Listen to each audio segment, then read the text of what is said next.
गंगा कानडा विठ्ठल कानडा विठ्ठल पंढरीचा संत देवे भेटी पावन ते स्थान संत देवे भेटी पावन ते स्थान एकची ठिकाण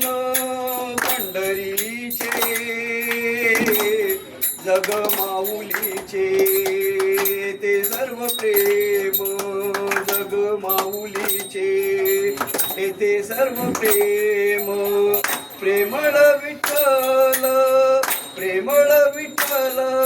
सुख देई सुखाचेही सुख हरी पांडुरंग सुखाचेही सुख